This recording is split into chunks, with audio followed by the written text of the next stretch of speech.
Welcome to ATN Society Watch. This is a program where we ventilate societal issues, give them aggregate attention with a view to prefer solutions that will benefit humanity. Today we have some very interesting topics. In Abia State, applicants over 45 barred as teachers' job portal opens. In Lagos State, court remands woman for trafficking girls. In Ondo State, nurses, midwives begin indefinite strike. Jungle justice, man burnt alive for beheading woman in alleged ritual. We're open for advert placements, news and event coverage, personality, society and political interviews, product, service, promotion and commercials. You can connect with us on all our ATN socials, Facebook and YouTube, Atlantic Television Network, Instagram and TikTok, Atlantic TV Network 1, on Twitter, Atlantic TV, site www.atlanticnetwork.tv. We'll go on a short break, and when we return, we'll continue with the rest of the stories. Please stay with us.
Thank you for staying with us. Today in the studio to talk on these stories, we have someone very special, one of our very special guests.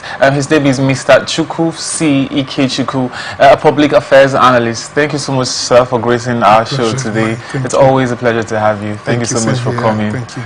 Okay, so we'll dive right into the stories. National Association of Nigerian Nurses and Midwives, NANNM, Ondo State Council, has declared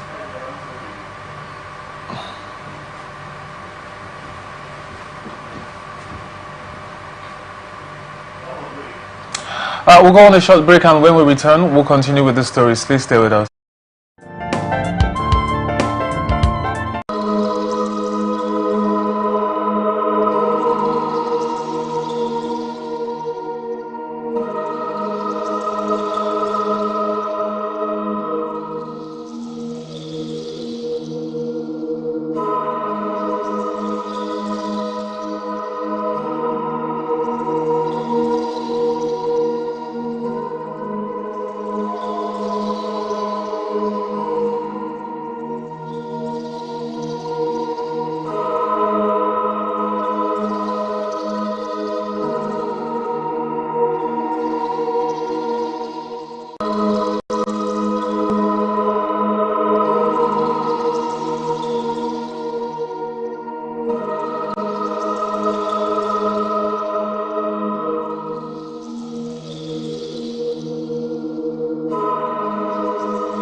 Thank you for staying with us. So right into the stories that we have for today. A federal high court in Lagos State has ordered the remand of a woman, Rejoice John, also known as Success, at the Kirikiri Correctional Center over allegations of trafficking 3 young ladies to Ghana for prostitution. Justice Chukwu Jeku Aneke issued the remand order on Wednesday, pending the hearing and ruling on a bail application. The National Agency for the Prohibition of Trafficking in Persons, NAPTIP, arraigned John on a 5-count charge bordering on deporting, harboring and organizing foreign travel for prostitution. According to NAPTIP Prosecution Counsel, UI Egonu, the defendant allegedly organized the foreign travel of a 22-year-old woman identified as Queen from Nigeria to Ghana in June 2024 for the promotion of prostitution.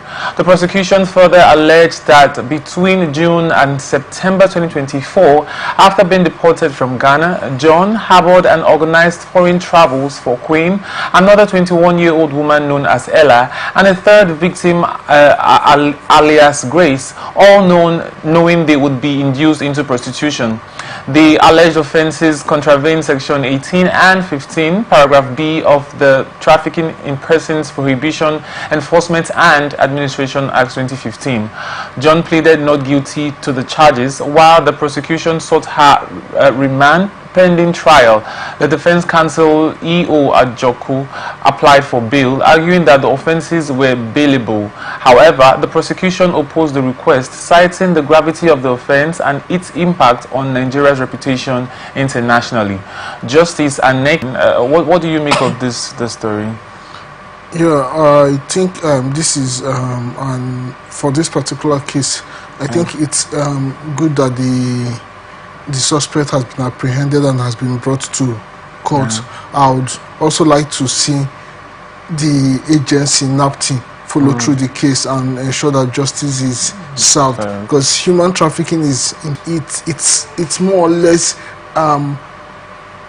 I don't want to use the word a wasted life, but something like you have wasted people's time. You know, it's even and it's even based on deceit. The initial agreement for most of them is based on deceit, because you tell people something different, promising a better life. Absolutely, and you're offering something different. Quite a number of the victims never knew they were going into prostitution or any form of human trafficking. At that, they thought maybe, oh, it's greener pastures abroad, going to work, earn a decent living, and come back. You know, of course, this also further to ensure that this thing is checkmated, but unfortunately the people involved in this are also daredevil in spite of efforts by NAPTIC and other government agencies like immigration officers that you say who understand what is being said. So the system have to devise